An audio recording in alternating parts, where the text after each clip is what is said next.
Di Belanda dan negara Eropa lainnya, pertanian tanaman semusim seperti sayur-sayuran, biasanya dikembangkan dengan metode pertanian rumah kaca atau greenhouse.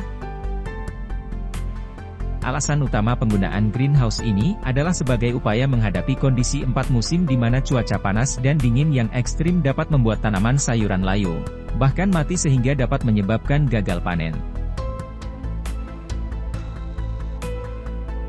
Dengan pertanian greenhouse, petani memungkinkan untuk mengatur suhu udara pada tanaman sesuai dengan yang dibutuhkan. Ketika musim dingin di luar greenhouse, petani akan mengalirkan udara hangat ke dalam rumah kaca. Sebaliknya ketika di musim panas, petani akan membatasi intensitas matahari. Dengan metode ini memberikan kesempatan petani sayuran di Eropa dapat bertani sepanjang tahun. Pertanian greenhouse juga sering mengkombinasikannya dengan cara hidroponik. Pada video kali ini Alam Populer akan mengajak kalian mengunjungi pertanian timun di Belanda dengan metode greenhouse dan hidroponik.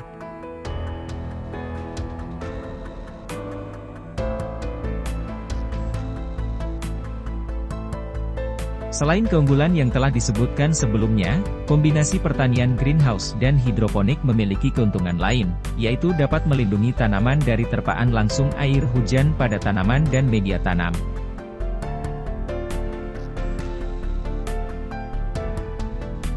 Perlu kalian tahu, terpaan langsung air hujan pada daun dapat menimbulkan masalah, seperti pembusukan pada daun dan batang tanaman.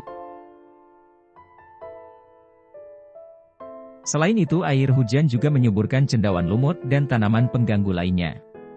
Dan yang tak kalah penting adalah air hujan yang masuk ke dalam instalasi hidroponik akan mengurangi konsentrasi nutrisi yang telah ditentukan dalam air tandon sebagai media tanam.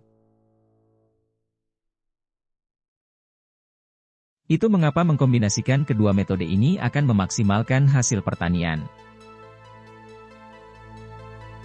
Proses pertanian mentimun ini bermula dari ketika tanaman-tanaman mentimun ini telah melewati masa produksinya, dan berhenti berbuah.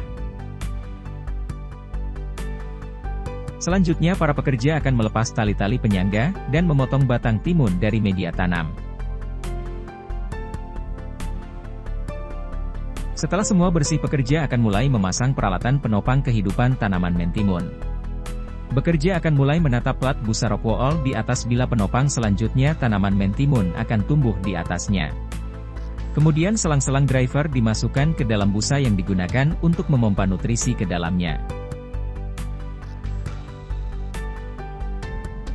Akhirnya bibit timun ditempatkan di atasnya. Kegiatan semacam ini harus dilakukan penuh dengan hati-hati.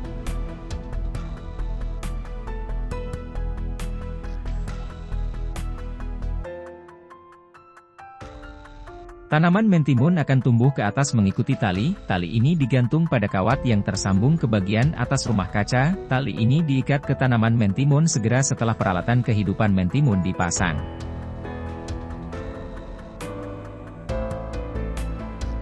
Pekerja akan menyediakan satu tali untuk setiap tanaman. Proses pemasangan tali ini dilakukan 2 kali, yaitu ketika tanaman masih pendek pekerja dapat memasangnya sambil berjalan. Sementara itu, jika tanaman sudah menjalar lebih tinggi berada di atas tikar substrat, maka pekerja akan duduk di kereta dan berjalan di sekitar rumah kaca dan mengikatnya dengan tali utama baik secara manual maupun menggunakannya dengan tali U-taples. Setelah tanaman berkembang hingga kawat di bagian atas dan tanaman sudah sampai akhir pertumbuhan dan mendekati musim bunga, pekerja akan memotong tunas baru yang tumbuh di samping. Hal ini bertujuan untuk tanaman memfokuskan nutrisi dan energinya untuk dialirkan ke kepala tanaman dan bakal buah. Pemotongan ini dilakukan hingga akhir periode pertumbuhan. Pemangkasan ini dilakukan baik di bagian bawah dan atas tanaman mentimun. Sementara itu, untuk menghadapi serangan hama, bekerja di sini akan menggunakan serangga baik yang akan memakan serangga lain yang merugikan tanaman. Kegiatan ini dilakukan oleh tim biologi yang akan memantau perkembangan serangan hama, dan menentukan kapan dan seberapa banyak mereka akan melepaskan serangga baik ini. Kesuksesan pengendalian hama dengan serangga sangat tergantung pada perhitungan yang tepat. Setelah 20 hari pertama dan bunga-bunga sudah diserbuki, bakal buah pertama akan mulai muncul, namun pekerjaan akan membuang buah-buah pada periode awal pertumbuhan. Hal ini dilakukan untuk memastikan bahwa tanaman terus tumbuh panjang dan menghasilkan jumlah mentimun yang diinginkan di kemudian hari. Pekerjaan ini dilakukan beberapa kali untuk setiap periode pertumbuhan.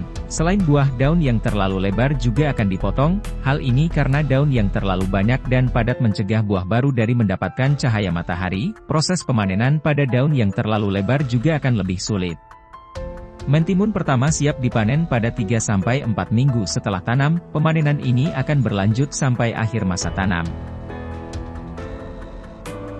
Pekerja akan berjalan melewati barisan tanaman mentimun dari belakang gerobak panen. Untuk menentukan apakah mentimun siap dipanen, pekerja akan memeriksa beratnya dengan cermat. Mentimun dewasa antara 350 dan 400 gram.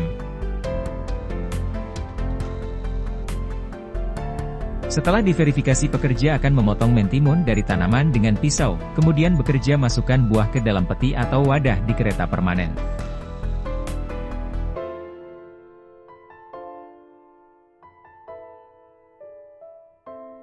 Selanjutnya kereta pemanen timun ini akan mengangkut hasil panen ke gudang, gimana mentimun ini akan disortir dan dikemas dalam kotak yang kemudian timun-timun ini akan dikirim ke pelanggan.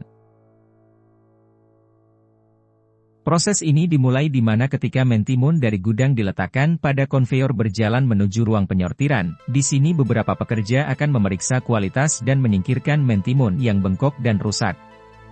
Kemudian, pekerja akan menatanya pada kotak kardus. Selanjutnya kotak yang sudah penuh akan dibawa ke ruangan lain.